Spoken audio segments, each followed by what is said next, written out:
Eh ben, merci beaucoup Sylvain pour l'invitation. Ça me fait très plaisir d'être avec vous ce soir. Et donc moi je viens tout juste d'arriver à la SPCI début mai pour cette période de filage avec Vincent. Et donc le deal avec Sylvain, c'était que je vous parlais de ma vie d'avant, c'est-à-dire de ces 22 années dans le groupe industriel Saint-Gobain en particulier. Et puis je pourrais revenir d'autres fois pour vous parler là, de la feuille de route qu'on va construire pour l'école.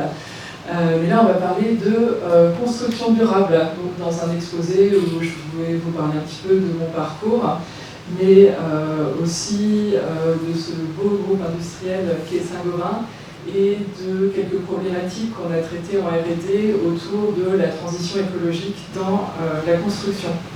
Voilà. Et donc avant de se pencher sur ces 22 années, je voudrais juste citer une petite anecdote pour remonter encore pas mal en avant, enfin en arrière plutôt, parce que donc, moi à la base, je viens d'une famille pas scientifique du tout. J'ai des parents qui étaient professeurs de français, mais qui étaient quand même assez curieux des sciences et qui m'avaient amené, quand j'avais une douzaine d'années, à une conférence grand public de Pierre-Gilles de Gênes, et où j'avais découvert la beauté des films de savon, vraiment tout ce lien entre la science et les objets du quotidien. C'est vraiment très fascinant pour l'adolescente que j'étais, et je pense que ça a joué un rôle sur le fait que dans mes études, je m'oriente ensuite vers la physique, puisque donc, moi, scientifiquement parlant, de formation, je suis physicienne. J'ai fait des études de physique théorique de l'autre côté de la rue à l'ENS, et j'ai enchaîné sur une thèse en hydrodynamique qui était déjà une thèse CIFRE en fait avec l'industriel Saint-Gobain, et où on s'intéressait à des problématiques de mélange dans des fluides visqueux. Qu'est-ce qui se passe quand on touille de la confiture dans un yaourt? Sauf que ça ne venait pas du yaourt, ça venait d'une problématique de procédé industriel de verre à haute température, d'homogénéité du verre à haute température, puisque vous savez probablement que dans les procédés à très haute température, le verre devient un liquide visqueux dont on veut contrôler l'homogénéité. Et donc, pendant la suite de ma carrière, j'ai continué à m'intéresser à des problématiques de transport de matière dans les liquides visqueux. Qu'est-ce qui peut en particulier ralentir le transport de masse? Et on a par exemple étudié la séparation de phase dans le verre, toujours à haute température. La séparation de phase dans le verre, ça peut se produire comme dans l'huile et l'eau. Le Pyrex, par exemple, ce verre du quotidien, a de la séparation de phase. Et on a étudié par exemple comment le contraste de viscosité, donc la physico-chimie du verre, influait sur les microstructures qu'on pouvait avoir dans la séparation de phase. Ça, c'est un exemple d'expérience au synchrotron qu'on a faite, d'ailleurs en collaboration avec le PMMH de SPCI. Et puis, encore à plus petite échelle, moi je me suis pas mal intéressée à la diffusion couplée entre les différents ions qui constituent le verre. Et ce sont des couplages qui sont très liés à la structure du réseau vitreux et qui font qu'on peut avoir par exemple des espèces qui remontent contre leur gradient, donc des choses qu'on n'a pas dans une simple loi de Fick sans couplage. Donc ces différents sujets de recherche m'ont donné l'occasion d'encadrer un certain nombre d'étudiants, une douzaine d'étudiants, et en thèse. Et donc il s'agit de recherches, ça je voudrais vraiment insister dessus, qui étaient des recherches fondamentales, mais fortement inspirées par l'industrie. Et cette mission de faire des ponts entre la recherche académique et des questions industrielles, c'est vraiment la mission du laboratoire mixte entre le CNRS et Saint-Gobain, qui est un laboratoire situé dans le centre de recherche de Saint-Gobain près d'Aubervilliers. C'est le centre de recherche que j'ai rejoint après ma thèse et que j'ai dirigé pendant un mandat entre 2013 et 2019, ce qui m'a permis d'être à la fois au comité de direction de ce centre de recherche de Saint-Gobain, mais aussi d'être directrice d'unité côté CNRS ce qui de nos jours est assez pratique pour connaître le quotidien de mes collègues directeurs et directrices d'unités des différentes unités de recherche de l'ESPCI. Et donc pour vous donner un exemple de comment est-ce qu'on construit un sujet de recherche fondamentale à partir d'une question de recherche appliquée, eh bien, dans cette présentation, je vais vous parler pas mal de comment réduire la consommation énergétique des fours verriers, des procédés qui sont à très haute température.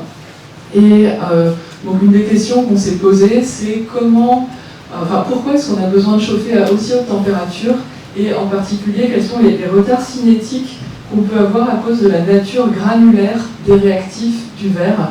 Et là aussi on a fait des expériences assez fines au synchrotron pour voir les différents chemins réactionnels et comment ils variaient avec la microstructure granulaire. Donc ça c'était pour la physique et la chimie. Et puis moi ce qui m'a intéressé dans ma carrière scientifique jusqu'ici, c'est évidemment développer de la connaissance, mais aussi développer des outils. Moi je crois beaucoup au développement d'outils communs. Alors ça a pu être des méthodologies expérimentales, par exemple dans ces expériences au synchrotron, on a développé des protocoles pour pouvoir étudier les verres à haute température, mais j'ai aussi beaucoup travaillé dans du développement de logiciels libres. Et là, il faut que je vous fasse un aveu, c'est que je suis vraiment une geek, parce que, donc, comme Vincent d'ailleurs, je pense qu'il y a une certaine continuité dans le fait d'être geek, et parce que dans ces expériences d'imagerie au synchrotron, eh bien, je faisais beaucoup de traitements d'images, et à une époque où les outils de traitement de données informatiques n'étaient pas encore très répandus, en tout cas les logiciels libres en Python, et donc j'ai participé. J'ai été dans l'équipe de développement cœur de modules Python qui, je pense, sont utilisés dans certains des labos de l'école par des élèves en TD, par exemple Scikit-Image. Et puis j'ai aussi, du coup, transformé ce passe-temps scientifique en une année d'activité à plein temps, puisque j'ai travaillé, donc après mon mandat de directrice d'unité en 2019, j'ai passé une année sabbatique au Canada où j'ai rejoint la start-up Plotly, qui est une start-up canadienne qui développe des logiciels libres de visualisation de données. Et donc ça m'a donné aussi l'expérience du monde de la start-up, qui était un certain choc culturel en venant à la fois de Saint-Gobain et du CNRS. C'était vraiment intéressant d'avoir cette nouvelle expérience. Et donc je suis quelqu'un qui est très attaché au logiciel libre, au fait de créer des communs. Je pense qu'il y a beaucoup de richesse à avoir des outils qu'ensuite tout le monde peut utiliser. Voilà. Et donc en 2020, quand je suis rentrée du Canada, donc, je suis devenue cette fois-ci directrice scientifique du centre de recherche de Saint-Gobain. Donc je vais vous en dire quelques mots, mais avant de vous parler du centre de recherche, je voudrais dire quelques mots sur le monde de la construction, puisque Saint-Gobain c'est un géant de la construction durable, c'est un des groupes du CAC 40 en France, mais c'est un groupe mondial. Et donc pour vous faire un peu toucher du doigt les enjeux environnementaux qui sont liés à la construction, j'ai un petit quiz pour vous. C'est-à-dire quelle est la part de la construction, du monde de la construction dans nos émissions de CO2. Donc parmi les 50 milliards de tonnes de CO2 que nous, l'humanité, on émet par an, quelle est la fraction qui est reliée à la construction? Donc vous pouvez choisir entre 10, 20, c'est marqué un partout, mais bon, enfin, 10, 20, 40 et 60. Alors, les insiders comme Vincent n'ont pas le droit de jouer. Mais alors, je sais pas, qui dit 10, levez la main. Qui dit 20, ouais, 40, 60. Alors, le vote populaire est assez bon, puisqu'il s'agit de 40, bravo. Et plus précisément, il s'agit de 12% du CO2 qui est le CO2 embarqué, c'est-à-dire celui pour fabriquer les matériaux de construction ou pendant la phase sur les chantiers, et puis de 28% lié à l'usage. Et donc, quand on est un grand industriel de la construction comme Saint-Gobain, eh bien, il faut qu'on travaille sur les deux, évidemment, c'est-à-dire il faut avant tout travailler sur le CO2 dont on est responsable quand on fournit des matériaux, c'est-à-dire le CO2 embarqué, mais on a aussi tout un rôle à jouer pour ensuite réduire le CO2 émis dans la phase d'usage des bâtiments, avec en particulier toutes les problématiques de confort d'été pour limiter la climatisation et d'isolation pour limiter le chauffage. Parce que quand on parle de l'usage, c'est 28%, une énorme partie c'est tout ce qui est HVAC, le chauffage et la climatisation. Voilà. Et donc, à l'échelle de Saint-Gobain, Saint-Gobain s'est défini des objectifs avec une feuille de route vraiment ambitieuse d'être net zéro carbone en 2050 avec des objectifs intermédiaires de moins un tiers en 2030 par rapport à 2017 et c'est décliné produit par produit et procédé par procédé puisque là vous voyez sur cette slide un ensemble des matériaux de construction proposés par Saint-Gobain, ce n'est pas exhaustif. Je vais vous parler beaucoup du verre aujourd'hui, mais le produit le plus vendu par Saint-Gobain, c'est la plaque de plâtre, le placo. Il y a tout ce qui est matériaux d'isolation, et puis à l'SPCI, aussi pas mal de relations avec Chryso, par exemple, pour les polymères de spécialité dans les construction chemicals, qui est une voie où Saint-Gobain compte se développer beaucoup. Par exemple, ces polymères de spécialité peuvent permettre de réduire la quantité de ciment, le ciment qui est un matériau à haut taux de CO2 embarqué. Voilà.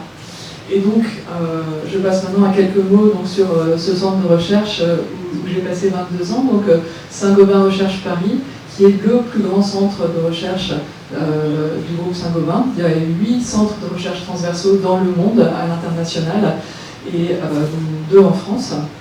Et donc, nous sommes situés à côté du Stade de France. Je suis sûr qu'un certain nombre d'entre vous connaissent ce centre de recherche. Il y a 500 personnes qui sont toutes consacrées à la recherche et au support de la recherche, avec, Vincent parlait du nombre de femmes en sciences, 40% de femmes dans ce centre de recherche. Alors, comme partout, c'est vraiment un combat de tous les instants. Pour justement aller susciter les candidatures féminines, mais c'est vraiment quelque chose dont, quand j'étais à Saint-Gobain, on était très, très fiers, on y portait énormément d'attention. Et aussi une belle diversité en termes de nationalité. C'est aussi un centre de recherche qui embauche beaucoup de jeunes docteurs, puisque tous les ingénieurs de recherche ont des thèses, donc ils sont embauchés après la thèse. Et comme après quelques années dans le centre de recherche, il y a beaucoup de possibilités d'autres carrières qui sont offertes aux chercheurs, et bien il y a toujours des postes ouverts. Et donc on embauchait chaque année une trentaine de jeunes docteurs. Et donc parmi eux, un certain nombre d'ingénieurs de l'ESPCI, qui est une filière vraiment très reconnue à Saint-Gobain. Il y avait dans les jurys avant Marie Langlais, qui est quelqu'un avec qui j'ai beaucoup travaillé, qui est par exemple une amie. Mais la liste serait très longue à faire. Et donc dans ce centre de recherche, on travaille pour toutes les activités de Saint-Gobain avec 4 grands axes stratégiques qui orientent les sujets de recherche.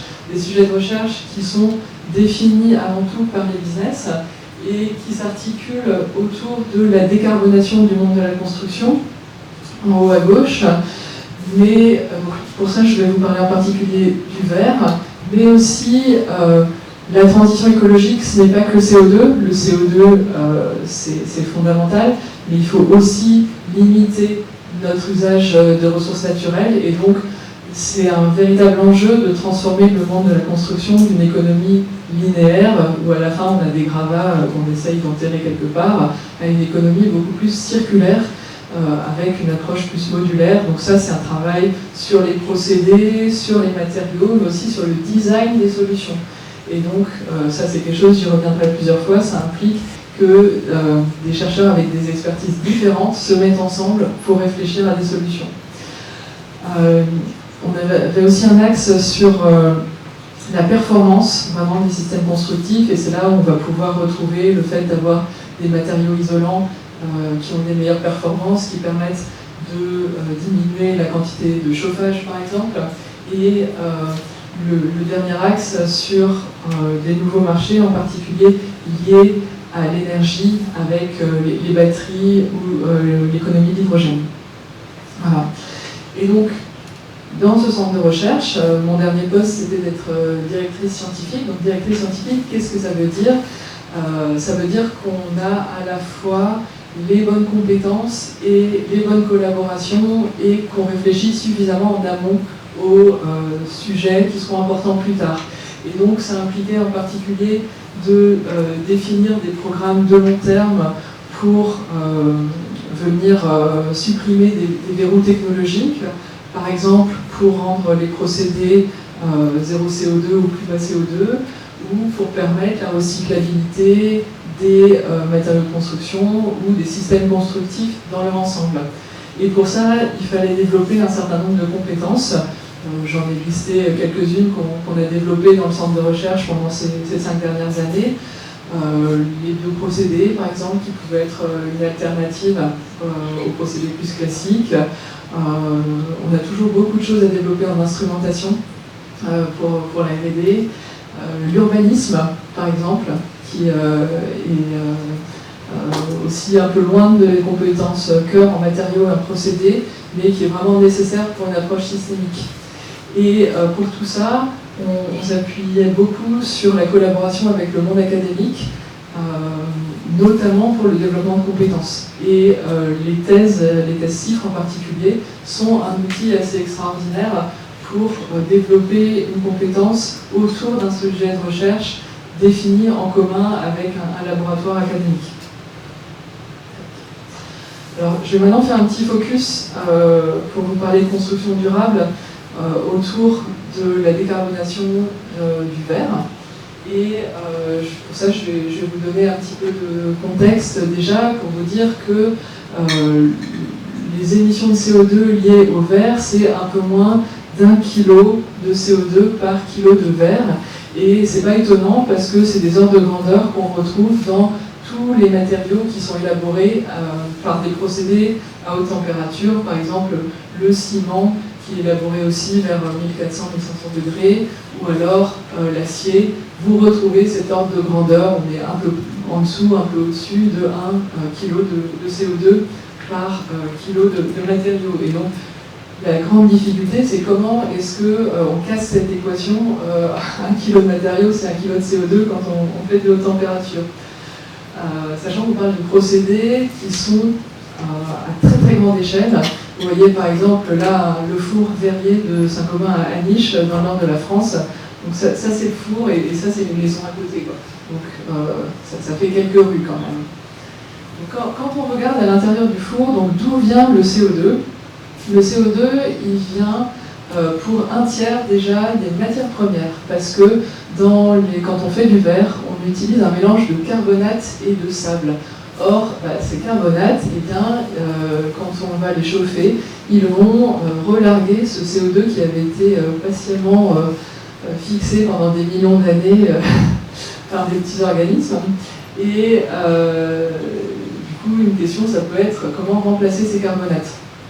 Et par contre, les 2 tiers restants viennent de l'énergie qui est utilisée pour chauffer à très haute température. Donc dans un four verrier, la température des flammes, c'est 1500 degrés. 1500 degrés, c'est la température de fusion du fer, hein, c'est quand même extrêmement élevé. Voilà. Et donc, qu'est-ce qu'on peut faire pour justement jouer sur ces 2 postes? On ne peut pas en choisir un, il faut bosser sur les 2, parce que c'est des émissions qui sont élevées. Donc, je vous ai dit qu'on pouvait remplacer les carbonates, et là, je vous donne un exemple de ce qu'on a fait lors des dernières années. Ça a été de rechercher d'autres porteurs des éléments qu'on recherche dans le verre, par exemple le calcium et le silicium, et de tester un silicate de calcium qui s'appelle la wollastonite, qui a l'avantage d'être un silicate donc sans CO2, qui n'est pas un carbonate. Et donc pour cela, ce qui est intéressant, c'est que dans un projet d'industrialisation comme ça, eh bien, il faut commencer par travailler avec des géologues qui vont dans des carrières, qui vont tester des matériaux, tester leur pureté, qui leur ramènent à leurs collègues des micro-analyses, qui vérifient justement la cristallographie, la pureté, qui travaillent avec leurs collègues verriers, qui eux font les tests en labo, qui vont ensuite voir leurs collègues des procédés, de l'hydrodynamique, vérifier que les écoulements dans les fours sont les mêmes, etc. Et donc ça c'est quelque chose qui m'a vraiment beaucoup frappé dans ces années de R&D. c'est des choses dont je discute d'ailleurs souvent avec certains d'entre vous, c'est que dans le monde industriel, le problème, il vient pas, enfin, la question industrielle ne vient pas avec une casquette en disant « je suis une question de physique, je suis une question de chimie ». Non, il y a plein de questions différentes et il faut que toutes les expertises se mettent ensemble pour travailler ensemble. Et ça, je pense que c'est quelque chose qui est intéressant aussi pour les élèves de l'école de se rendre compte qu'on ne peut pas rester dans son silo, il faut absolument aller voir des personnes qui ont d'autres expertises et aller faire un pas dans leur chemin pour les comprendre et arriver à travailler ensemble. Pour la partie pour la partie énergie, une idée possible, ça peut être de remplacer le méthane, le gaz naturel qui est utilisé dans les fours à l'heure actuelle, par de l'hydrogène, si un jour on arrive à avoir de l'hydrogène vert, ce qui reste un non si. Mais donc, ça implique un certain nombre de changements dans la combustion, dans les brûleurs, dans la chimie du verre, parce que ça produit de l'eau, la combustion de l'hydrogène. Et donc, c'est des tests, là aussi, qu'on a fait jusqu'à l'industrialisation possible. Et là, maintenant, la question, c'est vraiment de savoir s'il y aura de l'hydrogène vert abondant un jour.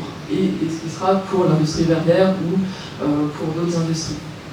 Et donc, en parallèle, d'autres voies ont été explorées, en particulier la récupération de chaleur fatale. C'est quelque chose qui existe déjà dans les fours verriers depuis très longtemps parce que, donc, en fait, un four verrier en coupe, c'est cette toute petite partie avec les flammes et sur le côté, vous avez d'immenses empilements comme ça de matériaux réfractaires qui récupèrent la chaleur des flammes. Toutes les 20 minutes, il y a une inversion du côté de la flamme et on récupère la chaleur de l'autre côté, ce qui permet de sauver une grande partie de l'énergie. Et donc pour aller plus loin dans les prochaines générations de matériaux, de procédés pour la chaleur fatale, Saint-Gobain a un laboratoire commun avec différents laboratoires du CNRS. Et puis, si l'hydrogène n'est pas disponible, une voie qui est vraiment très intéressante, c'est l'électrification. Là aussi, si l'électricité verte est disponible, hein, et ça, il y a quand même beaucoup de boulot aussi de ce côté-là, mais c'est une voie qui est explorée. Et l'électricité, ça veut dire chauffer par effet Joule, ça veut dire changer les écoulements dans les fours, et donc changer le design. Et on n'a plus le temps d'attendre des décennies pour développer des nouvelles géométries par essai-erreur. Et donc, on avait déposé une chaire industrielle avec un laboratoire, le CEMEF, pour justement utiliser l'intelligence artificielle pour accélérer le design des fours pour des nouvelles géométries. Voilà. Est-ce que j'ai encore 5 minutes? Ça, c'était pour la partie procédé. Je voulais aussi quand même vous dire que le verre peut être un matériau intéressant, notamment les verres avec pas mal de technologies embarquées, pour contrôler les échanges thermiques. Parce que quand vous voyez une image comme ça, donc avec de grandes baies vitrées, vous pouvez peut-être vous dire « oh là là, il va faire très froid en hiver et assez chaud en été ».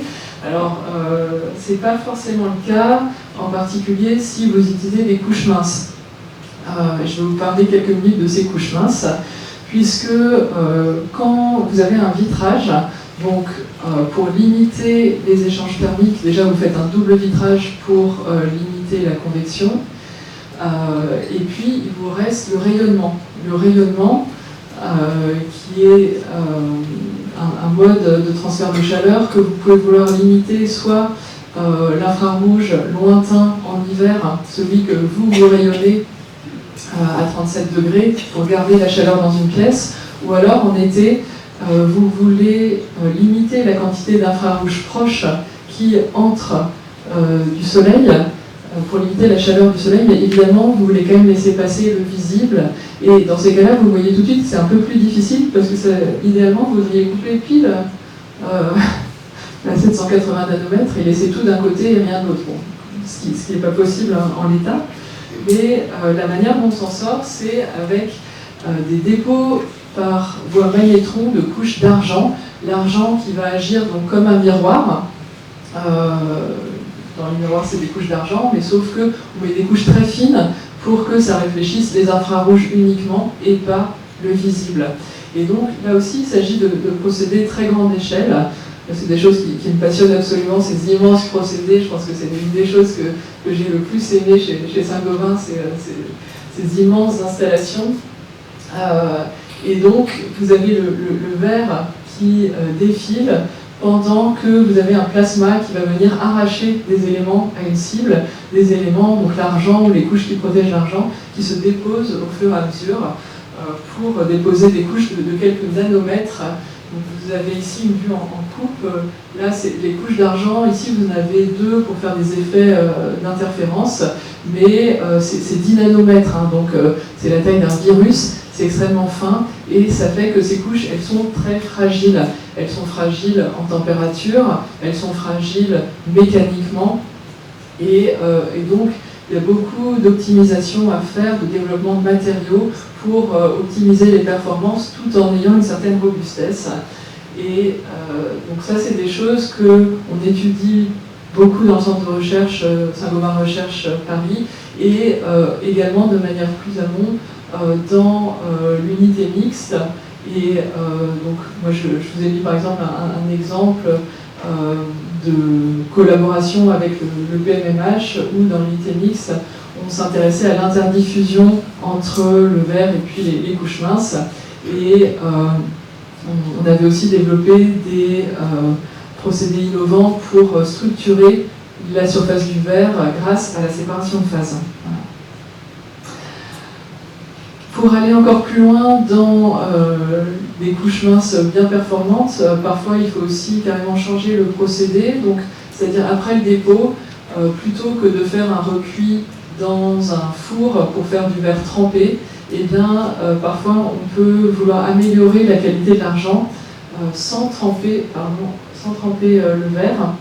Et dans ces cas-là, des équipes de Saint-Gobain ont développé un procédé à base de recuit laser. Alors, ça fait un peu Star Wars, mais il faut s'imaginer une nappe laser de 3 mètres de large qui vient chauffer la couche d'argent quand elle passe, qui permet d'améliorer la manière dont elle réfléchit les infrarouges, et ce qui pose plein de problèmes de thermomécanique pour avoir cette homogénéité sans venir déformer le verre, sans venir le casser en dessous. Voilà. Alors, ça c'était pour les matériaux et les procédés. Je voulais juste réinsister sur le fait que pour avoir une stratégie scientifique de nos jours pour un groupe industriel comme Saint-Gobain, il faut aller vraiment au-delà des matériaux et des procédés, et que par exemple pour l'isolation thermique, quelque chose qui avait été développé, c'est pas seulement développer des meilleures laines de verre, mais proposer des services qui permettaient de vérifier est-ce que les matériaux ont été bien installés. Parce que vous savez peut-être que parfois il y a des matériaux performants, des matériaux d'isolation, mais ils sont installés avec des ponts thermiques et donc ça ne marche pas bien, on a de l'humidité. Et donc c'est là où la science peut aussi contribuer en développant, comme ici, des diagnostics rapides qui permettent d'évaluer la qualité de l'isolation de manière très quantitative et vraiment cloison par cloison. Sur la base de diagnostics thermiques, et c'est des choses qui avaient été développées en collaboration avec des universités britanniques. Et puis, très rapidement, je vous parlais d'urbanisme. On a étudié aussi la modélisation du climat d'un quartier avec différents systèmes constructifs, différents types de vitrages. Donc là, on travaillait pas seulement avec des physiciens, mais aussi des urbanistes. Et on a travaillé aussi avec des climatologues et des économistes pour modéliser la demande en isolation dans le futur, au fur et à mesure que le climat changerait. Voilà. Donc tout ça pour dire que la multidisciplinarité, c'est quelque chose que j'ai assez chevillé en moi et auquel je crois beaucoup. Et j'espère toujours qu'il y a des sciences que je vais découvrir et auxquelles je ne pense pas pour le moment. Voilà, et ça c'est mon dernier transparent. C'est pour vous dire que ces années ont été l'occasion de nombreuses et belles collaborations avec le SPCI, et que donc pour moi j'ai pas eu besoin de réfléchir très longtemps avant de candidater au poste de directrice générale, parce que ça me faisait très envie. À Saint-Gobain, on a la chance d'avoir une chaire entre Saint-Gobain et le SPCI. On a vu juste avant Lilou qui avait eu une bourse d'excellence de la chaire. Ça permet d'avoir des relations au niveau de l'animation scientifique entre les chercheurs des deux côtés. Ça permet d'avoir des relations avec les étudiants pour leur proposer des stages et aussi des bourses, mais aussi intervenir parfois de manière ponctuelle dans le cursus. C'est enrichissant mutuellement de pouvoir avoir ce regard. Et puis des collaborations structurées, par exemple sous forme de thèse. Là, j'ai mis par exemple la photo de Barbara Bouteille, que certains d'entre vous connaissent peut-être, avec qui j'avais travaillé pendant sa thèse, et puis qui avait eu le prix de thèse de l'USTV, dont j'avais été particulièrement heureuse. Voilà, donc je vais arrêter là pour aujourd'hui en vous remerciant et en vous disant que j'ai évidemment très hâte d'écrire ensemble, avec l'ensemble de la communauté, le prochain chapitre. Voilà.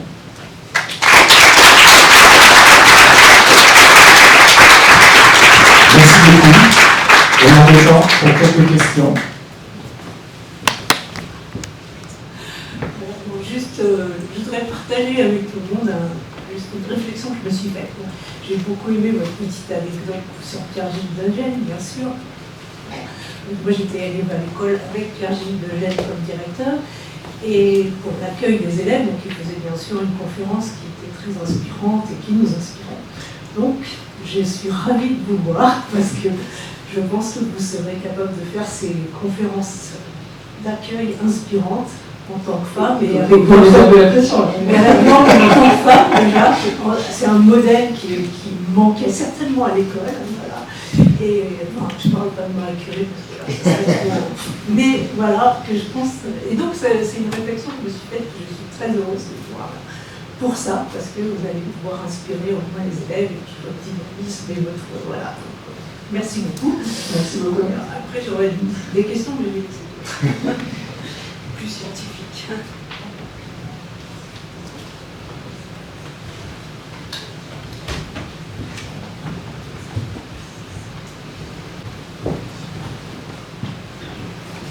Bravo pour votre parcours. Et j'avais une question sur les budgets, parce que c'est un des gros sujets. Est-ce que c'était facile d'obtenir des budgets chez Saint-Gobain pour des projets moyen long terme?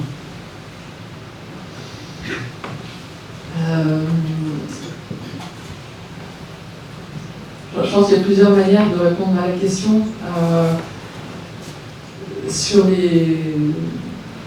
Alors, ce qui était vraiment bien à Saint-Gobain, c'est que, donc, en plus des budgets qui venaient des activités des business units, il y avait du budget aussi qui venait et qui continue à venir de la direction de l'innovation pour des actions plus long terme ou des choses qui ne seraient pas dans la stratégie directe des business. Et donc, moi ce que j'ai beaucoup apprécié, c'est que, je ne dis pas que c'était facile au sens que tout n'était pas accepté, mais que le dialogue était proche. C'est-à-dire que un chercheur pouvait venir me parler d'un projet, on en discutait ensemble, on montait quelque chose, et ensuite on est allé ensemble voir la directrice de l'innovation de Saint-Gobain. Donc il n'y avait pas plein d'étages différents. Et donc on a pu comme ça monter vraiment, j'ai parlé un petit peu des compétences sur l'urbanisme, sur les deux procédés. À chaque fois ça a été des projets qui ont été montés. Et ce qu'on nous demandait, c'était de faire des priorités, mais nos priorités, il faut discuter et puis parfois un petit peu refaçonner à la suite de dialogue avec les activités, elles étaient acceptées.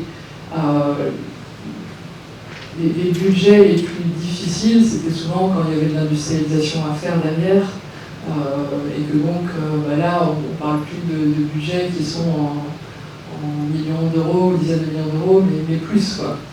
Et donc ça c'est vraiment toute la stratégie industrielle d'un groupe, et où on peut se dire que est-ce qu'on est assez audacieux ou pas, la question se pose, hein, c'est sûr. Mais ça, je ne vais pas forcément rentrer dans ce genre de considération. Je pense que ce qu'on avait réussi à mettre en place qui marchait bien, c'était des processus relativement peu bureaucratiques. Et ça, j'en suis assez fière, parce que du coup, ça permettait d'avoir une réponse relativement facilement. Et aussi pour les chercheurs, éventuellement, de pouvoir amender ensuite leur projet pour l'année d'après.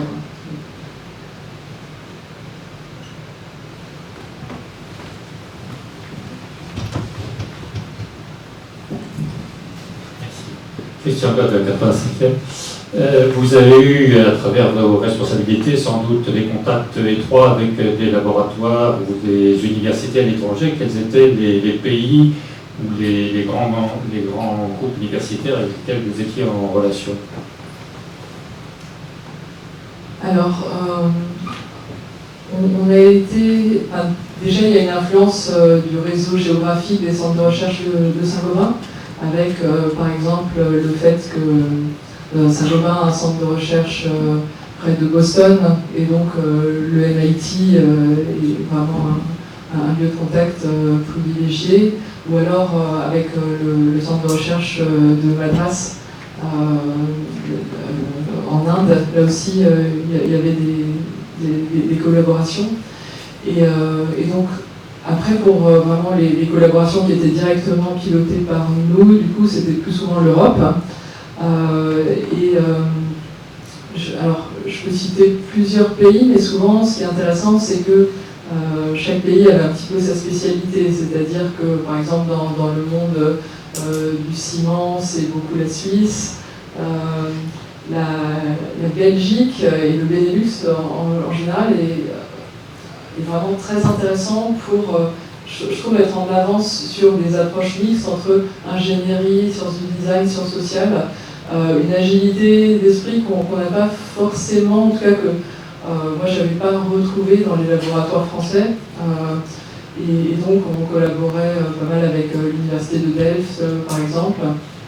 Et puis j'ai cité aussi le Royaume-Uni pour tout ce qui est la thermique du bâtiment, avec cette approche super pragmatique de se dire oui, on va faire de la thermique, mais aussi des capteurs, des installations à l'échelle 1. Donc d'être à la fois scientifique et ingénieur dans ce domaine de la thermique, il poussait ça vraiment très loin.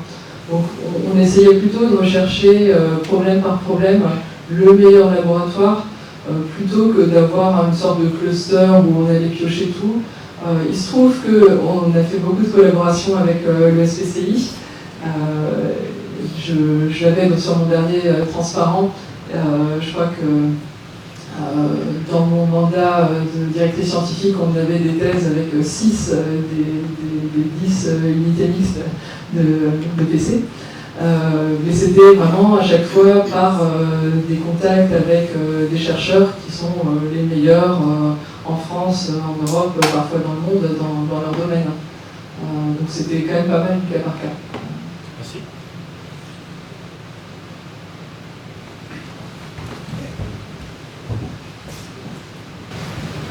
Bonjour, Yves Couillet, 105e. Merci pour votre présentation et l'honneur de vous accueillir ici aujourd'hui. On note aujourd'hui l'importance, la force de frappe industrielle de la Chine. Est-ce qu'au travers de vos expériences ou simplement de votre intérêt pour le sujet, quelle est la part de la recherche dans cette force de frappe? Est-ce qu'il y a des choses dont on pourrait prendre, je dirais, s'inspirer dans nos pratiques de recherche industrielle en France et potentiellement dans les écoles?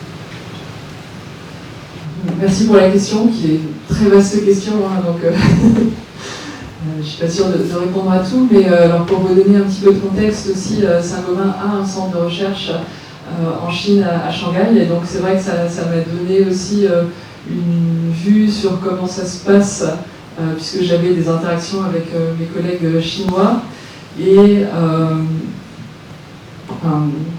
il y a un pragmatisme qui est, c'est un peu bateau de dire ça, mais quand même ça se vérifie au jour le jour. Ils ont des chercheurs qui arrivent à être à la fois de très bons scientifiques et qui sont orientés business, qui pensent, qui n'ont pas beaucoup de problèmes à avoir les deux modes de pensée. Donc c'est un aspect, je pense, culturel au sens de proximité, par exemple, entre certaines universités et l'industrie. Donc des choses qui, d'ailleurs, marchent bien ici à l'école, mais que je pense qu'on pourrait encore plus développer. Et donc, j'ai dit que je ne parlerai pas aujourd'hui de ce que j'ai envie de faire pour l'école, mais vous vous doutez aussi qu'en arrivant de l'industrie, évidemment, j'ai envie que la recherche soit de la recherche super fondamentale qui soit au plus haut niveau de la connaissance, comme c'est le cas aussi, et en lien avec l'innovation comme c'est déjà le cas, mais peut-être développer encore plus, quand c'est possible, les relations avec l'industrie. Donc ça c'est quelque chose que j'ai vu.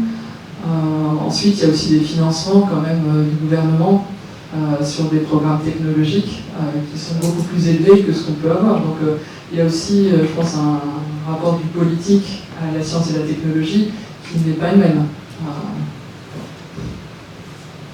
J'avais une question. Vous êtes normalienne et vous venez à PC. Comment les regroupements comme PSL sont perçus vu de l'industrie? Alors,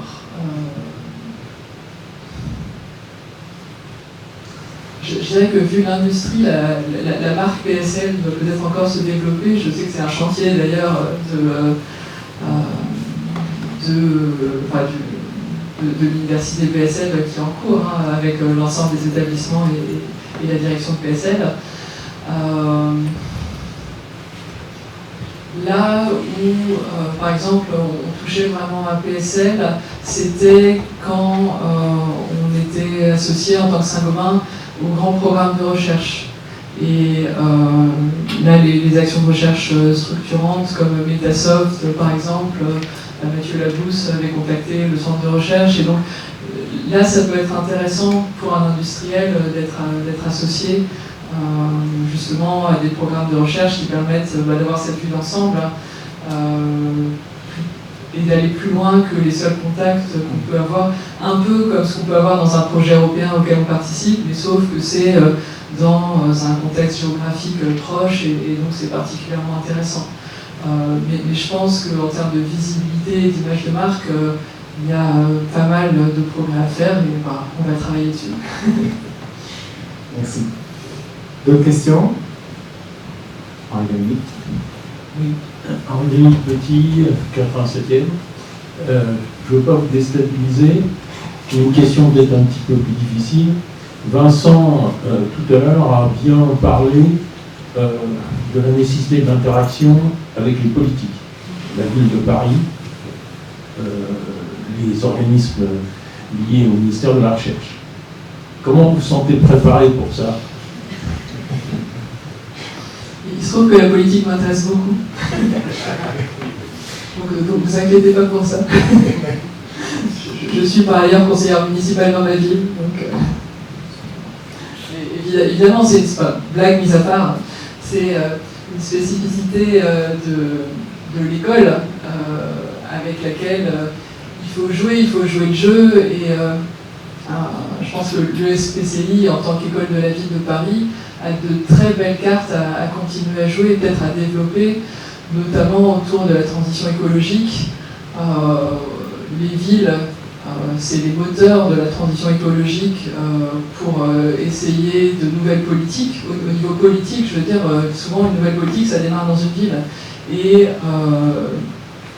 dans ces cas-là, on a aussi des laboratoires qui ont de fortes compétences dans des domaines variés, de l'instrumentation, de la modélisation, des nouveaux matériaux. Et on a commencé à réfléchir avec Annie Collin, qui est en charge de la transition écologique, avec Corinne, avec pas mal de monde à l'école, sur est-ce qu'on peut renforcer nos liens avec la mairie de Paris pour justement contribuer activement à cette transition écologique. Ce qui est aussi un sujet éminemment politique, mais il faut qu'on soit capable de répondre aux politiques, justement, sur notre sens comme école, une des écoles de la ville de Paris. Et juste pour compléter, ce que je voudrais juste dire, c'est que, bon, il y a une chose qui est bien, c'est qu'on arrive juste au bon moment. Voilà, c'est-à-dire qu'on est au changement de mandature et au changement de direction en même temps, et donc je crois que ça fait des très bonnes conditions pour démarrer correctement. Puis tu l'as bien dit, Emmanuel Grégoire porte partout son hoodie avec ce on espère que ce sera suivi d'effet aussi. Mais il faut capitaliser sur cette image. Voilà.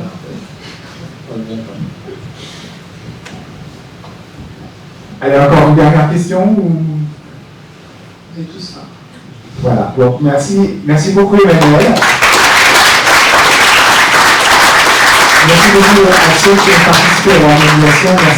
Merci Anne qui nous soutient toujours pour la logistique. Et puis effectivement, on va passer à côté pour le buffet cocktail préparé par nos camarades des 4A 141. Merci beaucoup pour votre présence. Bonne soirée.